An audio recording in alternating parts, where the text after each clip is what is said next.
Whoa, wait. Hold up. Are you addicted to fantasy basketball, sports cards, and NBA Top Shot? If so, you're in the right place because this is about to be the nerdiest multiplex of NBA analysis that you've ever seen in your basketball loving life.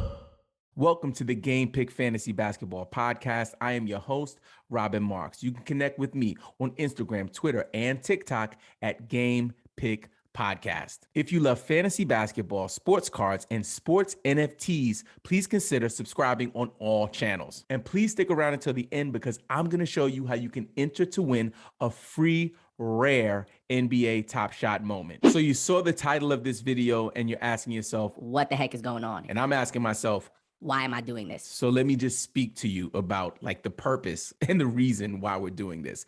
The biggest thing is I wanted to merge communities. I wanted to merge people from the sports card community with people from the fantasy basketball community together with the people from the NBA Top Shot community. When I first came up with the idea, I thought it was a little ambitious, which it might be, but that's okay. I heard a quote recently from a guy named Chase Jarvis, and here it goes. Creativity is the practice of combining or rearranging two or more unlikely things in new and useful ways. When I read that quote, I was like, that's it. I've been doing this content around fantasy basketball. I've been collecting cards. I've been collecting NBA Top Shot, but I haven't really figured out a way to bring it all together. So this show is going to help you analyze the value of players based on their sports card value, their NBA Top Shot value, and then their fantasy value, specifically for dynasty formats. So let me give you a rundown of how we're going to structure this episode. First, we're going to go over real life analysis. We're going to talk about the players' stats right now, what they're doing currently in the NBA.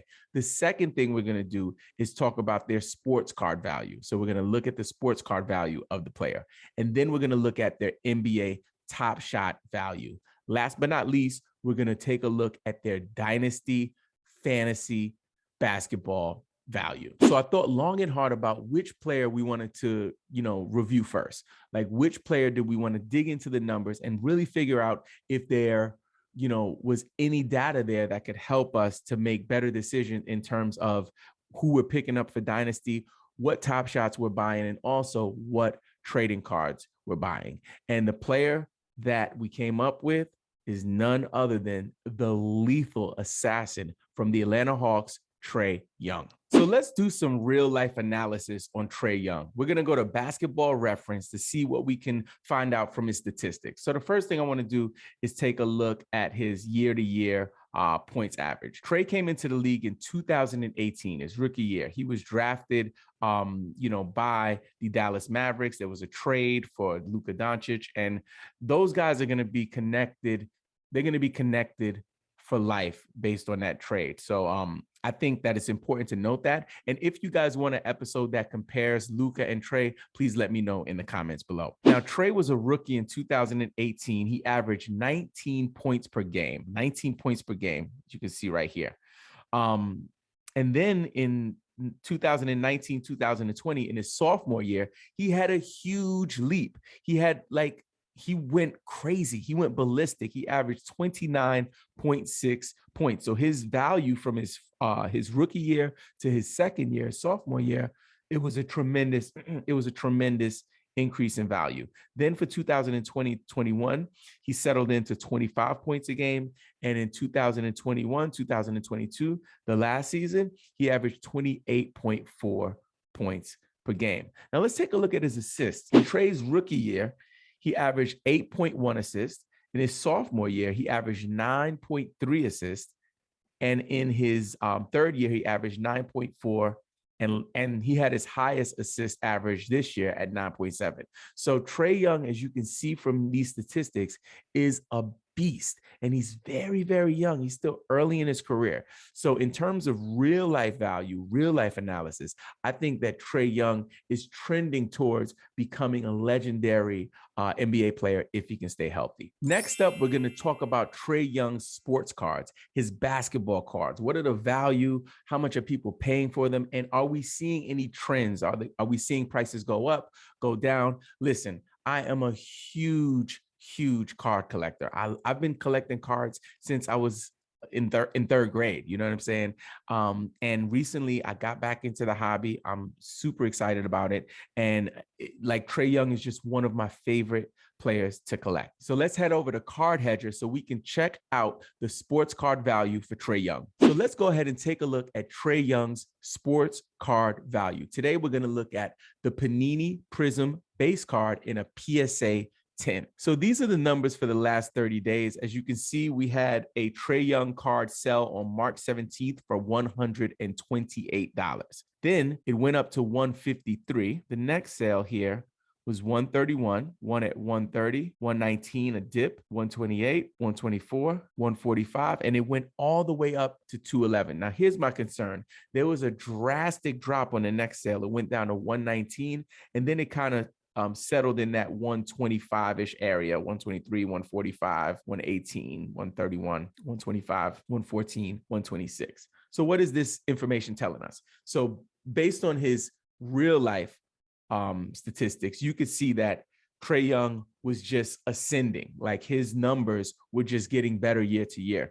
Here with just a month as a snapshot, we can see that Trae Young's numbers are fluctuating, and there's no consistency here. The only thing that's consistent is that most of his sales are below $175, $160. Yeah, we only had one sale over $160. So that's concerning for me. I would say that for Trae Young, that I could see his value in sports cards increasing. This doesn't necessarily align with his real life statistics. However, I believe that based on looking at Luka Doncic's numbers in terms of card value, which is a lot higher than this, that Trae Young is going to catch up somewhere down the line. That's what I believe, at least. Okay. So I told you that I was a big time card collector. I love collecting basketball cards. I'm not so much into baseball, hockey, or even football. I just really love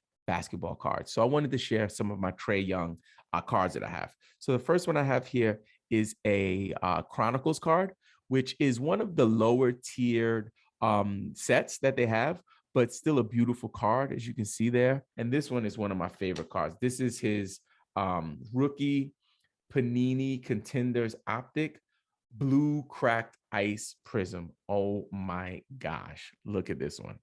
That is a beautiful card. Man, that makes me happy. I love this card.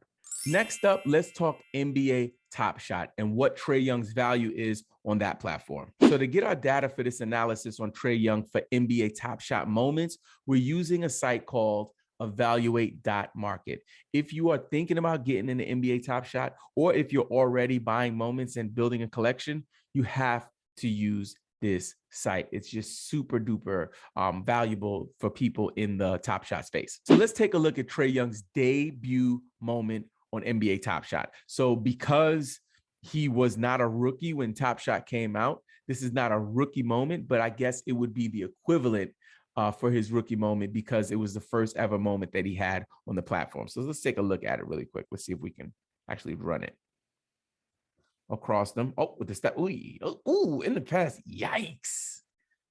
Man, I love Trae Young. Look at this. Oh, he's just cooking Aldridge. Yikes. And then a little pass to Bembry. Man, that's beautiful. So that's the actual moment. Really cool. We're going to scroll down and take a look at some of these sales so we can check out his value.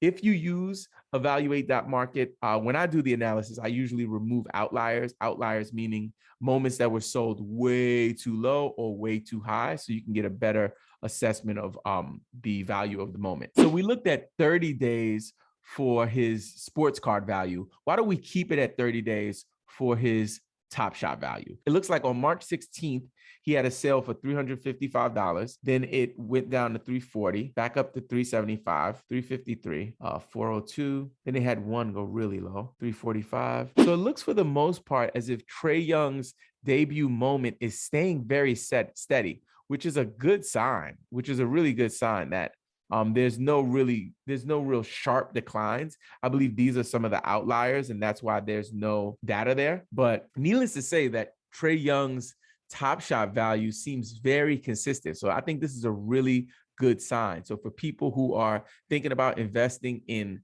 Trae Young moments, I think, they're going to have long-term value, especially if you can grab one of those series one or a debut moment like this one, or the debut moment, I should say, like this one. This is the Game Pick Fantasy Basketball Podcast. And next up, we are going to talk about fantasy, specifically my favorite format, Dynasty. Yes, we're going to be holding on to players for the rest of our life playing fantasy. So I might have the same fantasy team 20 years from now. And if I have Trae Young on my team, I am holding him, I think. Let's take a look at the data to see if that will be a good choice and a good investment. So this site is called 538, and they're all about data. They do data on all kinds of topics, but specifically today, we're going to look at their Raptor format or their Raptor analysis to really take a look at Trae Young's projections for the future. So as you can see down here, we have a little chart, and it talks about Trae Young's age, his height, what percentile he was in terms of his actual physical makeup, but also his true shooting, his tendencies, ball handling, rebounding, all of that good stuff. And down here, you can even see performance of the 10 most comparable players. But we're going to look right here at wins above replacement projections.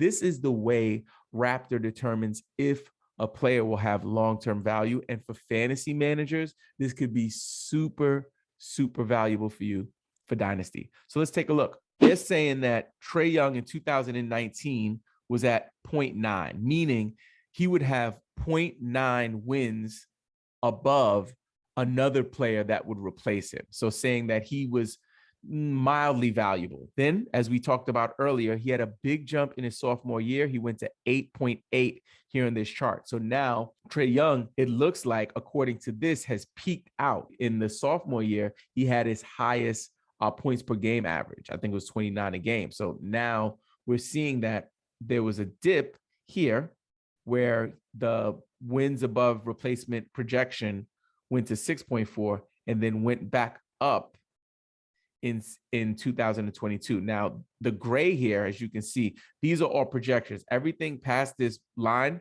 are projections. So the projections are that he's going to go to 7.6, 6.9, 6.06, 6.2, which is all really good. That shows that until 2025, Trae Young is going to be performing on an elite level. Like 2025. Then for some reason in 2026, there's a slight dip.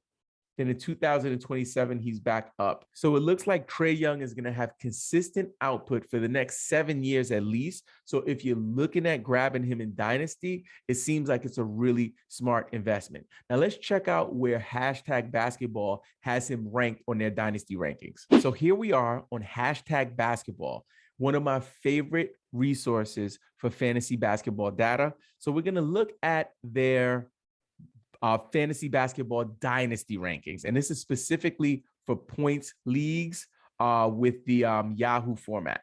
So let's take a look. So number one, they have Luka Doncic. I don't know if I agree with that, but this is not a video about my ranking. So I'm going to just roll with it. Number two is Nikola Jokic. Number three, Giannis Antetokounmpo. Number four, Joel Embiid. Number five, Karl Anthony Towns. And number six, Trae Young. And after that we'll round out the top 10. Number 7 is Jason Tatum, 8, Ja Morant, 9, DeJounte Murray, and 10, LaMelo Ball. So Trae Young is ranked 6th in fantasy basketball for dynasty formats, which is huge. So if you're going to be in a startup dynasty league, you want to start looking at him for that first round pick. If you got that 5th or 6th pick, you're going to start thinking about grabbing Trae Young. And definitely if he drops to you at pick 9, 10, 11, or 12, you have to grab Trae Young. I think another good video would be, would you take Trae over Ja Morant in a dynasty format? If that's something you guys want to see, please let me know in the comments. So before I give you my opinion on whether or not Trae is a good investment, I promised you a chance to win a free rare NBA TOPSHOT. For your chance to win, all you have to do is take 3 simple steps. 1, download the NFT Guru app using the link in the description of this video and play one of their nightly NBA trivia games. Number 2, get in our Discord server and send me a screenshot of you playing the game. Number 3, please subscribe to our YouTube channel and comment the words NFT Guru on this Trae Young episode. Now for my conclusion. In terms of real life analysis, I think Trae Young is going to be around for the long haul. I think that he's going to be a box office player for years to come, and I'm a huge fan. In terms of sports cards, I do have some mild concerns looking at Luka's cards compared to the same set, same card for Trae Young, and seeing that Luka's are so much more valuable.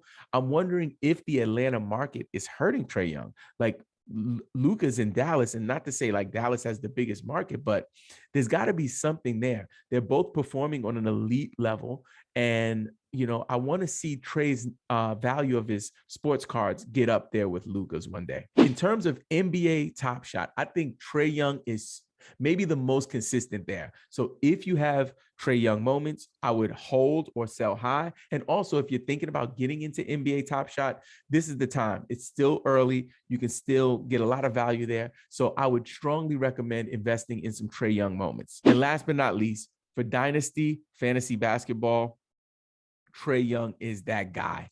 I mean, he is number 6 on #basketball's rankings, but also we saw his Raptor. We saw that he had a big spike for his sophomore year, and then he settled at greatness for the next 7 years. So if you have Trae Young on your dynasty roster, you hold Trae Young. If you're in a startup league and you're about to draft, you pick Trae Young. So simply put, I am all in on Trae Young. Before we go, don't forget to bang on that subscribe button and hit us with a thumbs up, and leave us a review on Apple Podcasts. Thank you so much for joining me. I hope you absolutely crush your week. Now get out there and make